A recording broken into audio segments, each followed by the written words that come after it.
Hello, today I will be talking about the field of the cloth of gold.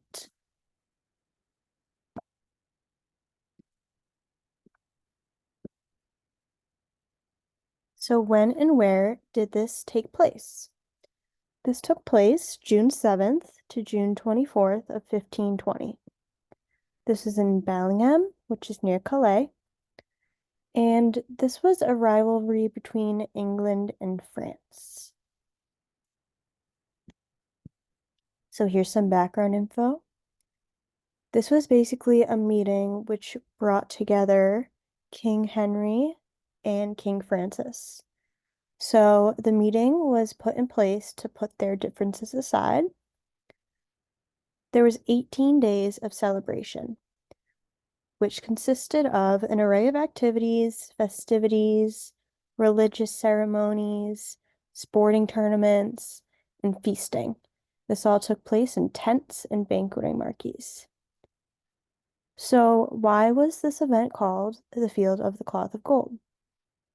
Great expenses were put towards this event, including the tents and the outfits that were worn by the participants. Many of the tents and the outfits that were worn consisted of cloth of gold. This is a combination of gold and silk. There was so much of this cloth of gold that the meeting ended up being named the Field of the Cloth of Gold. So this event is symbolically crucial. A lot of work was put in to make this event appealing and beautiful for royalty. The ultimate goal of this event was the prevention of war. The event was influenced by Cardinal Thomas Wolsey, who had deemed this celebration necessary to cultivate good relations between the nations. Both Henry and Francis were at the height of their power, and their rivalry could have easily spilled over into war. Right here is that material, the cloth of gold, that many of the participants could be seen wearing. So here's some information on Henry VIII. So English rulers had launched wars to seize the French throne since the early 14th century. Henry VIII considered himself a great military leader. Henry attempted to invade France in 1513 in an attempt to mimic the glories of his idol. The heir apparent to the French throne at the time, Francis, engaged Henry and his army in combat.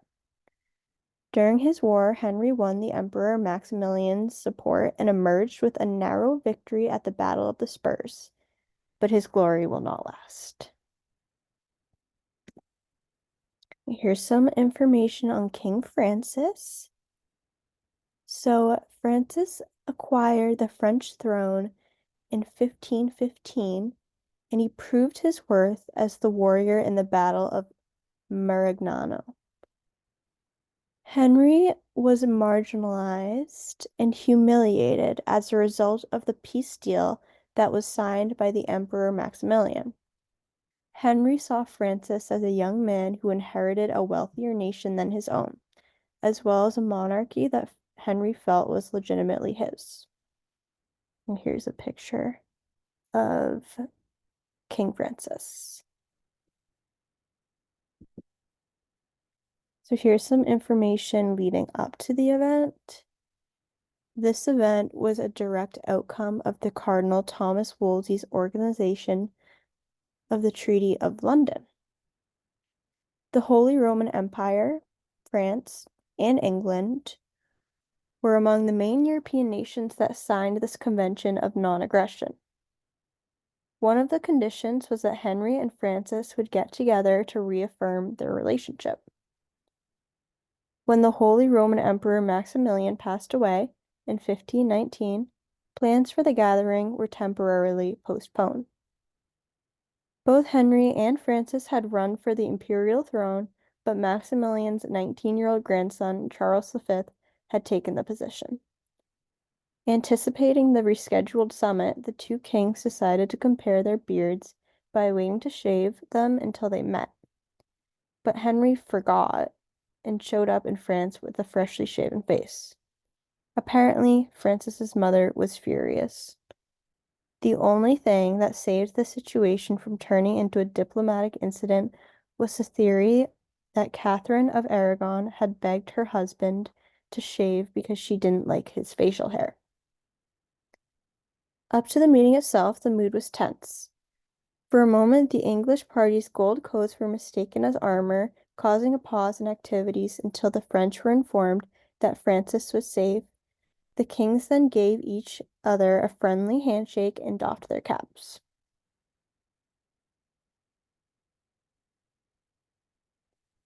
So this is all about what actually occurred during this 18-day festival.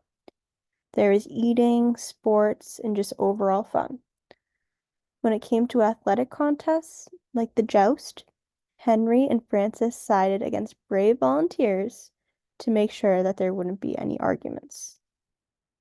The rival monarch was entertained by the Queen consorts Catherine and Claude, as well as by Henry's sister Mary Tudor and Francis's mother.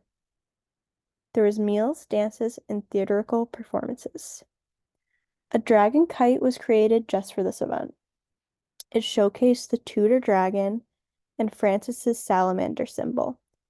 So this was a representation of the two monarchs' friendship, and many of the spectators at this event were amazed by this kite. When the weather wasn't great, wrestling was their go-to form of entertainment. Henry challenged Francis to a wrestling contest after they'd had a few drinks, but Francis was easily defeated. Nonetheless, he outperformed the French king in archery, as Francis was unable to draw his longbow due to it being too heavy for him. English food and drink accounts reveal that they took nearly 200,000 liters of wine and 66,000 liters of beer. Some of this ran through the wine fountain that stood in front of Henry's temporary palace. English food supplies included 98,000 eggs, more than 2,000 sheep, 13 swans, and so much more. The finest and the rarest foods were served for the royal tables and those of the highest nobility. On average, feasts consisted of 3 courses that made up around 50 different dishes. At the summit, even dinnerware testified to its owner's status. During the 3 main feasts, Henry and Francis ate off of gold plates, while their wives used gold-plated silver dishes.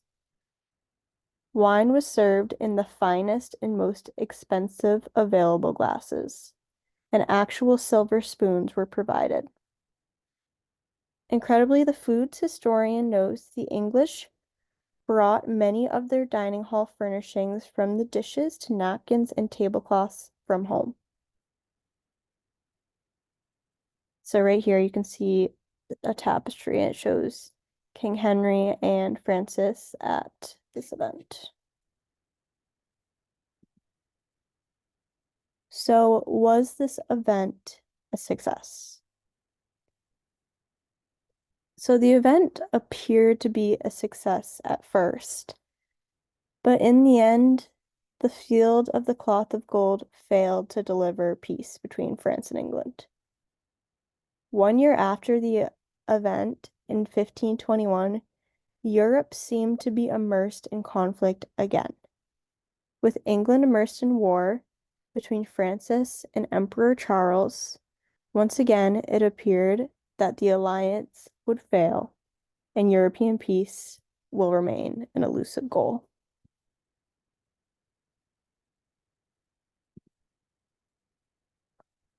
So this is the surviving painting.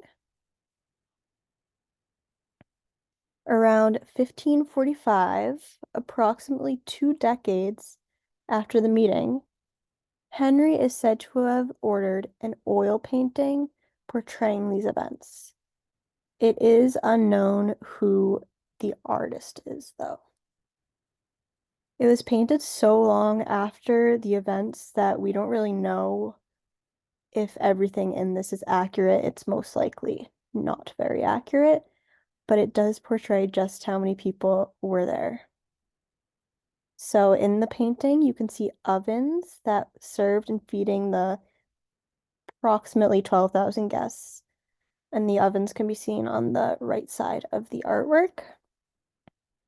On 3 occasions, Henry is depicted in all of his beauty, dressed up as a true Renaissance prince. He's first seen in the procession on horseback, then embracing Frances in the magnificent gold tent towards the back of the painting, and lastly, watching a jousting match. Was this event worth it? This event was very expensive, and there was a lot of effort and time put into this event. So there's no direct answer on whether this event was worth it or not, but in my opinion, I would say it wasn't. In the end, Henry and Frances's alliance did not last. In fact, it lasted only a year. So I don't think that the amount of money that they spent and the amount of effort that was put into this would be considered worth it. Although it did seem like they had a fun time. That is all. Thank you.